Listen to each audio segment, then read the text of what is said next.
Imagine you're driving towards a bridge. Have you ever pulled over, taken out your phone, and started browsing blogs about bridge building to decide whether the bridge was safe to cross? Of course not. You trust in the engineers who built that bridge. That's how we form our views on complicated issues. Rather than master a whole body of knowledge, we use a mental shortcut. We rely on experts and trust them to do their jobs. Or failing that, we trust that their colleagues would catch their mistakes before anything goes wrong.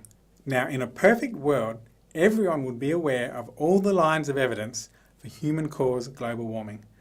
We would know all the human fingerprints that are being observed across our climate. But life is busy. We have to pay the bills, get the kids or ourselves off to school, and keep track of all the characters on Game of Thrones. So most of us use the mental shortcut of expert opinion. In the case of climate change, the experts are climate scientists who are actively publishing peer-reviewed climate research. Because the body of evidence is so strong, there's overwhelming agreement among climate scientists that humans are causing global warming. How do we know the level of agreement? In 2009, climate scientist Peter Doran and Maggie Kendall Zimmerman at the University of Illinois in Chicago surveyed Earth scientists. The survey asked the scientists if humans are significantly changing global temperature. When the survey results came back, they found that not every group shared the same opinion. Different groups had different levels of agreement about climate change. For example, the group of scientists with the lowest agreement that humans were causing global warming were economic geologists at 47%. The next highest were meteorologists at 64%. However, what they found was that the higher the level of expertise in climate science, the stronger the agreement about human-caused global warming.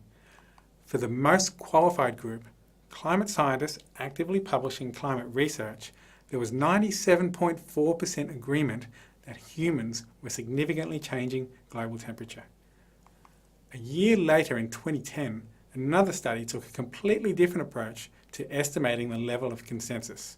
William Anderegg at Princeton University and his colleagues collected a number of public statements from scientists about human-caused global warming, including as many dissenting statements as they could find. Then they narrowed their focus to only the scientists who had published climate research in scientific journals.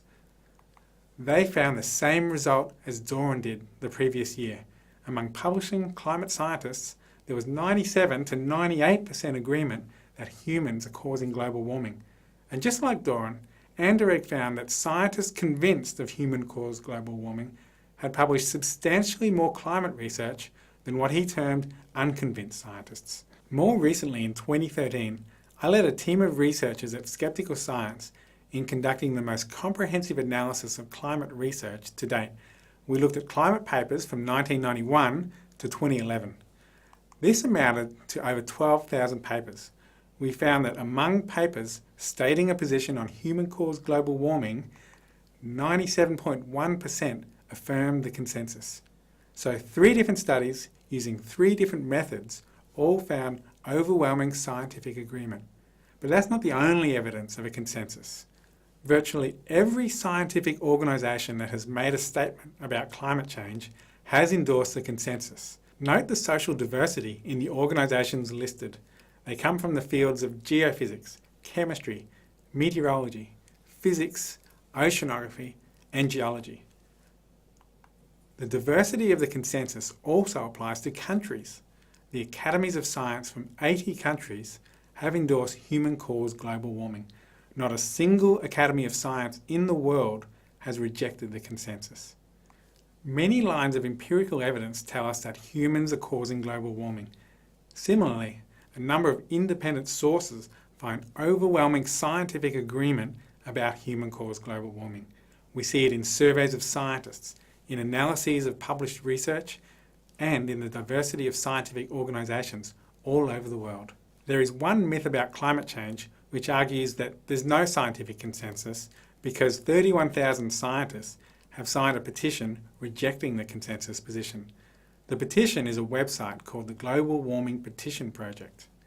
However, the only requirement to be listed in this petition is an undergraduate degree in any kind of science. According to the US Department of Education, over 10 million people earned a science degree between 1971 and 2008. So while 31,000 people signed this petition, that's only 0.3% of Americans with science degrees. And most importantly, only 0.1% of those 31,000 scientists are climate scientists. So the claim that the Global Warming Petition Project disproves the scientific consensus is a myth that uses the technique of magnified minority. This involves making the petition seem like a large number, when in reality it represents a tiny percent of the scientific community. This myth also uses fake experts. This involves conveying an impression of expertise, 31,000 scientists, when 99.9% of the signatories aren't climate scientists. Now, it's crucial to reiterate that science is decided by evidence, not by popular opinion. However, it's also important to recognise how the general public think about complex issues. They rely on the opinions of experts. So we need to be aware when fake experts are being used to confuse people about the level of agreement among real experts.